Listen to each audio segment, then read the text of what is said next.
안녕하세요. 저는 올해 30대 후반인 여자입니다. 저는 불과 몇 년 전까지만 해도 정말 바보같이 살았던 것 같아요. 여러분들의 사연을 들으면서 스스로 다시 생각하게 되었고, 지금은 많이 바뀌었습니다. 그 당시에는 정말 힘들었고, 세상에 힘든 일은 저만 겪는다고 느꼈어요. 하지만 지금은 정말 많이 바뀌었고, 과거의 아픔은 다 잊은 채로 살고 있습니다. 저의 이야기를 들으시고 다들 지금의 삶이 얼마나 소중하고 감사한지 아셨으면 좋겠어요. 저는 제 인생에서 정말 큰 오점을 남기고 간 친구 한 명이 있습니다. 오늘은 그 친구와 저의 이야기를 한번 해볼까 해요. 저의 이야기를 시작하기 위해서는 20대로 흘러가야 합니다. 그 당시에 저는 남자친구가 있었습니다. 저와 절친이었던 수연이의 소개로 만나게 되었고 정말 잘 맞았어요. 당시 취업 준비생이라서 가난한 연애를 하긴 했지만 그래도 아랑곳하지 않고 제가 옆에서 많이 도와주었죠. 저는 직장인이었고 남자친구는 취업을 준비하는 학생이라 제가 조금 더 여유 있었습니다. 제가 밥을 사거나 용돈을 주는 경우도 더 많았지만 그래도 아깝지 않았어요. 그만큼 남자친구를 많이 사랑했고 언젠간 취업도 성공할 거라고 믿었거든요. 아무튼 저의 끈질긴 내조 덕분인 건지 남자친구는 취업에 성공했습니다. 저보다 더 좋은 직장인 대기업에 들어갈 수 있게 되었고 저희는 드디어 넉넉하고 안정적인 연애를 할 수 있었죠. 남자친구의 취업 축하 기념으로 저희 커플과 수연이까지 셋이서 술을 마셨습니다. 원래 셋이서 친한 사이라 술도 자주 먹기도 하고 셋이서 여행도 자주 가요. 그만큼 제가 수연이를 많이 믿었고 좋아했습니다. 그 당시 저희가 사귄 지 몇 년이 되었을 때라 저는 남자친구와 결혼을 생각하고 있었어요. 제 남자친구도 그럴 줄 알았고 저는 평생을 함께 할 거라는 기대에 더 잘해주었죠. 아직 아무에게도 말은 하지 않았지만 언젠가는 수연이에게 지금의 남자친구와 결혼을 하고 싶다고 말하고 싶었어요. 그게 오늘이라고 생각했고 남자친구가 자리를 비웠을 때 제가 조심스럽게 말하려고 했습니다. 그런데 술에 취한 수연이가 먼저 말을 하더라고요. 나 좋아하는 사람 생겼어. 수연이는 한 번도 남자를 만난 적이 없었기에 그 말을 듣고 많이 놀랐어요. 그래서 제가 꺼내려는 말은 잠시 넣어둔 채 수연이의 말을 들으려고 했지만 취한 수연이는 그 말만 내뱉고 테이블에 머리를 박고 자버렸습니다. 그래도 드디어 수연이가 누군가를 좋아한다는 거에 제가 다 기뻤죠. 술자리는 끝이 났고 저희는 다시 일상으로 돌아왔습니다. 저와 남자친구는 각자의 직장에서 열심히 일을 했죠. 확실히 예전보다 씀씀이가 커지기도 했고 경제적으로도 여유로워져서 연애도 편안해졌어요. 저희의 연애가 그만큼 진전이 된 건지 저희 사이에 아주 놀라운 일이 생겼습니다. 아랫배가 살짝 묵직하고 왠지 느낌이 이상해서 임신 테스트기를 했는데 결과는 정확히 2줄이 나왔습니다. 저는 그 순간 소리쳤어요. 아이가 생겼다는 것이 너무 기뻤거든요. 둘 다 20대 후반이고 안정적인 직장도 있었기에 결혼을 지체할 이유가 없었죠. 당연히 남자친구도 좋아할 거라는 생각에 어떻게 서프라이즈를 해줄지 고민을 했습니다. 너무 행복했고 임신을 했는데 벌써부터 머릿속에 남자친구와 결혼식은 언제 올리고 아들일지 딸일지 상상하면서 너무 행복했죠. 그리고 저는 몰래 남자친구 직장 앞까지 가서 서프라이즈를 했습니다. 퇴근 시간에 맞추어서 남자친구를 기다리고 있었고 만나자마자 임신 테스트기를 건넸죠. 당연히 기뻐서 날뛸 줄 알았던 남자친구는 예상 외의 반응이었습니다. 2줄이 그어진 임신 테스트기를 보자마자 표정이 싹 굳어졌거든요. 처음에는 너무 놀라서 그런 줄 알았는데 몇 분이 지나도 아무런 말이 없었습니다. 몇 분 뒤 남자친구의 첫 마디는 나을 거야? 라고 했죠. 남자친구의 반응에 너무 실망했고 저는 낳으면 안 되냐고 물었어요. 그런데 남자친구는 지우자고 했습니다. 자기가 아직 하고 싶은 일이 많이 남았고 아직 아이를 키울 책임감이 없대요. 그래서 나중에 결혼을 혹시라도 하게 된다면 그때 낳자고 했습니다. 남자친구의 말에 저는 너무 충격을 받았고 눈물이 흘렀어요.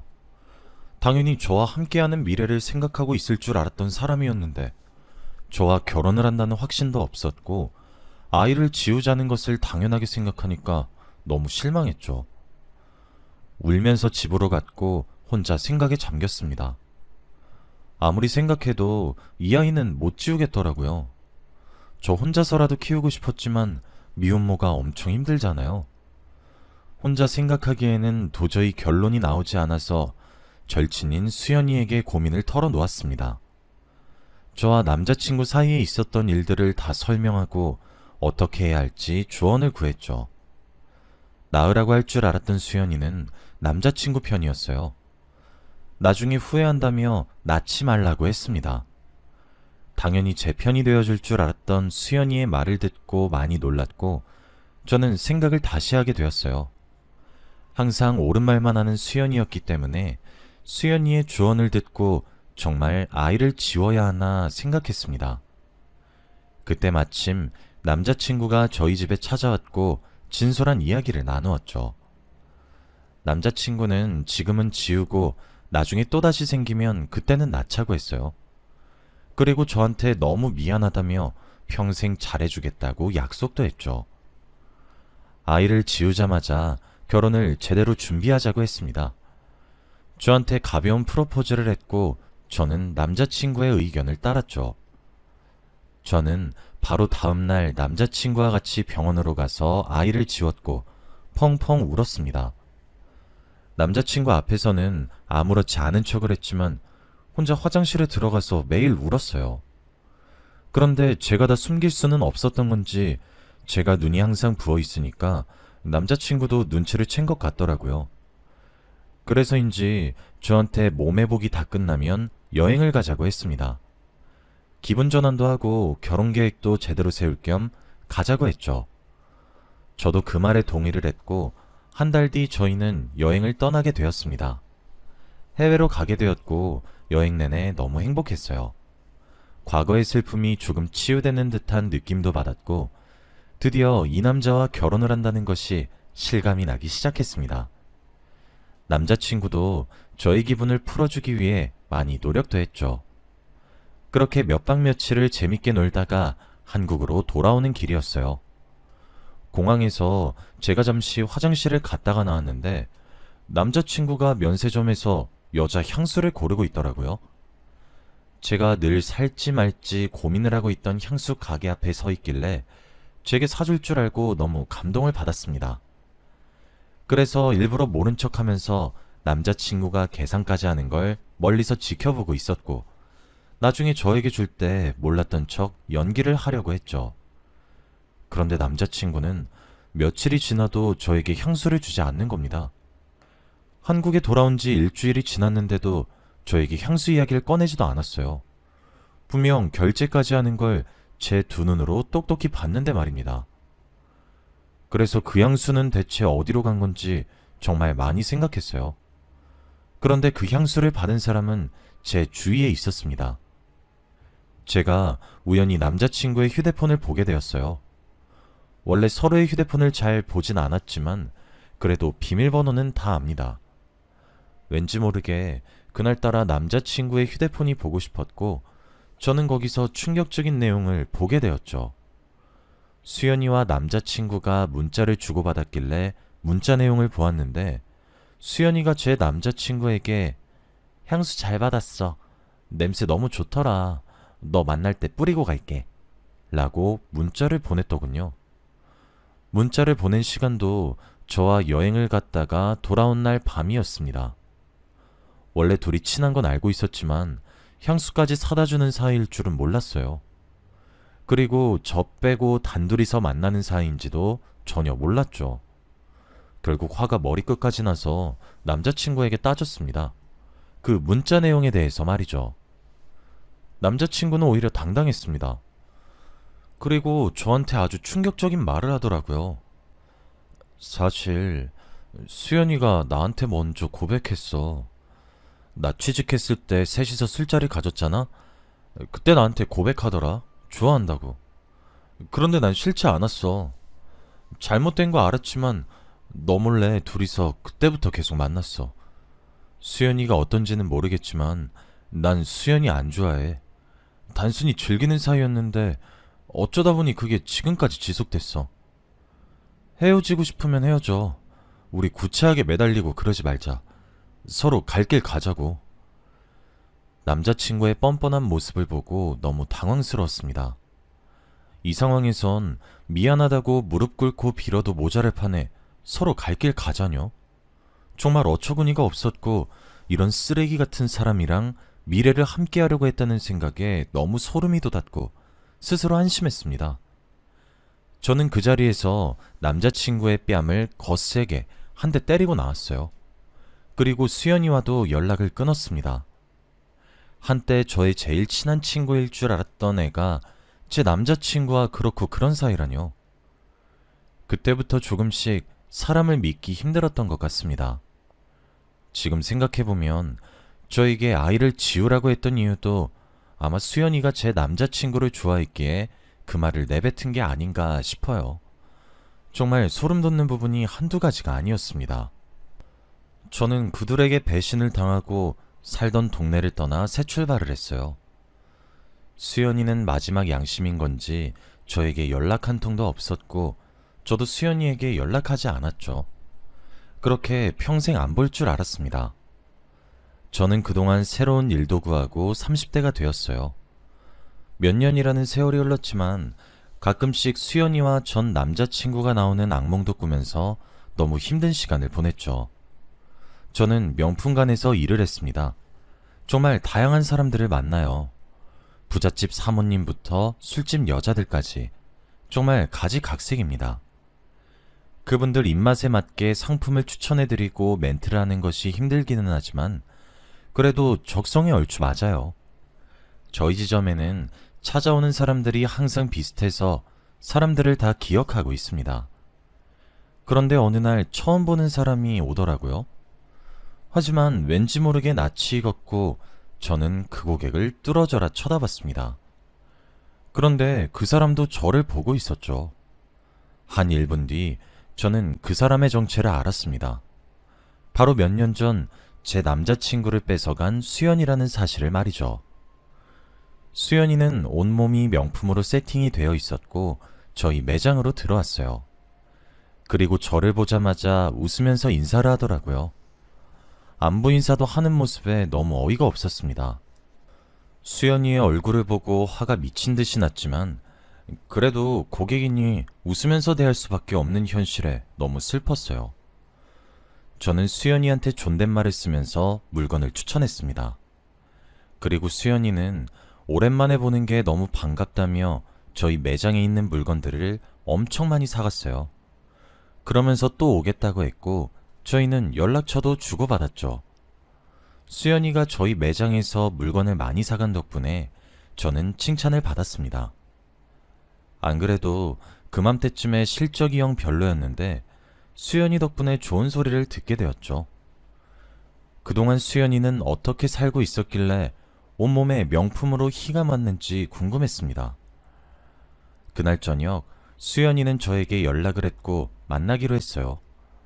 며칠 뒤 일이 끝난 저녁에 둘이서 오랜만에 술 한잔하기로 했습니다. 몇 년 만에 본 수연이는 과거와 전혀 달랐었고 왠지 모르게 낯설었어요.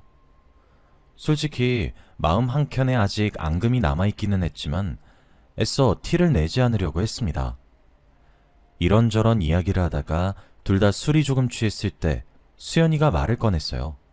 과거에 미안했다고 하면서 말이죠. 그 당시에 자기가 너무 외로웠고 기댈 사람이 그 남자밖에 없었대요. 그래서 잘못된 건 줄 알면서도 놓치기 힘들었다고 합니다. 미안하다고 말하고 싶었는데 그 말도 너무 양심 없는 것 같아서 사과도 못했대요. 그래서 몇 년이 지난 지금 사과를 한다고 합니다. 저는 용서를 해주지 않았어요. 아무런 대답도 하지 않았습니다. 그런데 제가 아무 말이 없으니 수연이가 술을 몇 잔을 더 마시고 충격적인 이야기를 했습니다. 그동안 자신이 어떻게 살아왔는지 구구절절 늘어놓는데 저는 그 말을 듣고 술이 다 깼어요. 수연이는 다른 남자와 결혼도 했고 아이도 있다고 합니다. 그런데 남편이 술과 도박에 빠져서 가정에 소홀했고 가정폭력도 받았다고 해요. 이러다가 아이가 다칠 것 같아서 아이만 데리고 집을 나왔대요. 그러다가 여기에 정착했고 다행히도 자기를 아껴주는 남자를 만나서 지금 연애를 하고 있다고 합니다. 직업은 치과 의사라고 했고 곧 결혼을 한다고 했죠. 수연이에게 그런 아픈 추억이 있는 줄 몰랐고 울면서 그런 말을 하니까 보듬어주고 싶더라고요. 그래서 등을 토닥여주고 택시를 태워 집에 보냈습니다. 그래도 아픈 과거가 있다는 것이 마음속으로는 조금 고소하기도 했고 저에게 했던 행동들을 벌을 받았다고 생각했죠. 그 이야기에 수연이를 조금 용서할 수 있게 되었고 앞으로 수연이를 잘 대할 수 있을 것 같았어요. 그리고 저는 며칠 뒤 출근하는 날이 아니었지만 일하시는 선배가 조금 늦을 것 같다고 해서 제가 선배 출근할 때까지만 일을 하고 있었어요. 다행히도 몇 시간 뒤에 선배가 출근을 했고 저와 교대를 하려고 했습니다. 그런데 선배가 제 옆에서 놀라운 말을 하더라고요. 한 고객을 보면서 아휴, 저 여자 또 왔네. 저 여자 매일 데리고 오는 남자 다른 거 알아? 내미는 카드도 다른 거 보니까 아마 꽃뱀 같아. 맨날 나 일할 때만 와서 너는 모를 수도 있겠다. 가끔씩 우리 매장에 와서 몇백만 원을 일시불로 긁고 간다니까? 라고 했죠. 저는 선배의 시선이 간 사람을 보았고 그 여자는 바로 수연이었습니다. 수연이를 거기서 다시 보니 반갑기도 했는데 선배의 말을 듣고 너무 놀랐습니다. 그래서 저는 오해일 거라고 아닐 거라고 말을 했지만 선배는 자기 말이 무조건 맞다고 했죠. 그리고 수연이 옆에는 잘생기고 키 큰 멋진 남자가 있었습니다. 아마 수연이가 저번에 말한 치과 의사 같았죠. 그런데 왠지 모르게 그 치과 의사가 낯이 익은 게 아니겠습니까? 저희 매장과 점점 가까워져서 자세히 살펴보니 제가 다니는 치과의 의사였습니다. 항상 정말 멋진 의사 선생님이어서 당연히 결혼을 할 줄 알았는데 수연이와 결혼을 할 사이라고 하니까 정말 놀랐죠. 그리고 성격이 워낙에 좋으신 건 알고 있었는데 딸이 있는 수연이를 아내로 맞이하신다는 거에 한 번 더 놀랐습니다. 저는 세상이 정말 좁다는 것을 한 번 더 느꼈고 되게 신기했어요. 그리고 정말 우연의 일치로 바로 다음날 치과 예약이 잡혀 있었기에 서프라이즈로 의사 선생님께 수연이 친구라고 말하려고 했습니다. 저는 기대에 부풀어서 의사 선생님이 어떤 반응을 하실지 너무 궁금했죠. 치료가 끝나고 의사 선생님께 수연이 친구라고 밝혔어요. 제 예상과 똑같이 정말 놀라시더라고요. 세상이 어떻게 이렇게 좁냐고 하시면서 말이죠. 그러면서 정말 수연이와 결혼을 준비하고 있다고 했습니다. 곧 상견례도 한다고 했죠. 그리고 저는 와, 선생님 진짜 대단하신 것 같아요. 어떻게 딸이 있는 여자를 아내로 들이실 수 있는지 정말 멋지신 것 같아요. 라고 했죠. 그런데 선생님은 당황하셨습니다. 네? 딸이라뇨? 저는 그 순간 무언가 잘못되었다는 것을 느꼈고 저와 선생님 사이에는 정적이 흘렀죠. 선생님은 바로 자리에서 일어나서 휴대폰을 찾았고 어디론가 전화를 걸었습니다. 그리고 상대가 전화를 받자마자 당신 딸이 있어? 라고 말을 했죠. 아마 수연이인 것 같습니다. 그리고 제가 말해줬다고 의사 선생님은 말을 했고 수연이는 그 순간 맞다고 했죠. 의사 선생님은 충격을 받으면서 전화를 끊었고 저에게 말해줘서 고맙다고 했습니다. 제가 왠지 죄를 지은 듯한 느낌이 들었지만 그래도 후회는 하지는 않아요. 아마 제가 말하지 않았다면 의사 선생님은 사기 결혼을 당하게 되는 거잖아요. 그리고 저는 이참에 선배에게 들었던 이야기를 다 말했습니다. 내미는 카드가 매일 다르다고 하면서 말이죠. 그러면서 의사 선생님은 머리를 탁 쳤습니다. 혼잣말로 그래서 매일 밤마다 나갔구나 라고 했죠. 드디어 퍼즐이 맞추어지는 듯한 말을 내뱉었고 저에게 구구절절 늘어놓았습니다. 수연이가 매일 밤마다 나갔었는데 그게 술집에 가는 것 같다고 했어요. 그 당시에는 수연이가 몸이 아픈 아버지를 돌보러 간다고 했다네요. 그런데 수연이 아버지는 어릴 때 돌아가셔서 안 계십니다. 저와 의사 선생님은 1시간이 넘는 시간 동안 이야기를 하면서 충격에서 헤어나오지 못했어요. 하마터면 잘못된 선택을 하실 뻔한 의사 선생님을 도와주어서 다행이라고 생각했습니다. 치과에서 나와 휴대폰을 보니 수연이가 문자를 보냈더라고요. 지금 당장 너 찾아가서 머리채 잡아 뜯어버리고 싶지만 참을게. 과거에 너한테 미안한 일 이번 일로 퉁치자. 안 그래도 그 일이 마음속에 계속 거슬렸는데 나도 당했으니까 이젠 갚을 거 없지? 그리고 다신 연락하지 마. 너 꼴도 보기 싫으니까. 수연이는 오히려 당당하게 저에게 문자를 보냈고 저는 그것을 본 순간 수연이와 다시 잘 지낼 생각을 조금이라도 했던 제 자신이 너무 한심했습니다. 역시 사람은 쉽게 바뀌지 않는 것 같아요. 과거에 제 남자친구와 그렇고 그런 사이였던 애였는데 힘들게 살아왔다는 말을 듣고 제가 바보같이 조금 흔들렸네요. 수연이의 겉은 명품으로 치장되어 있었지만 속은 가난한 사람 중에서 최고로 가난한 것 같습니다. 지금 생각해보면 제 인생에서 가장 큰 오점은 바로 수연이가 아닐까 싶습니다. 여러분, 사람 정말 함부로 믿으면 안 되는 것 같아요. 여러분은 저 같은 일 겪지 마시고 꼭 행복하시길 바랍니다. 저희 이야기는 여기까지예요. 들어주셔서 감사합니다.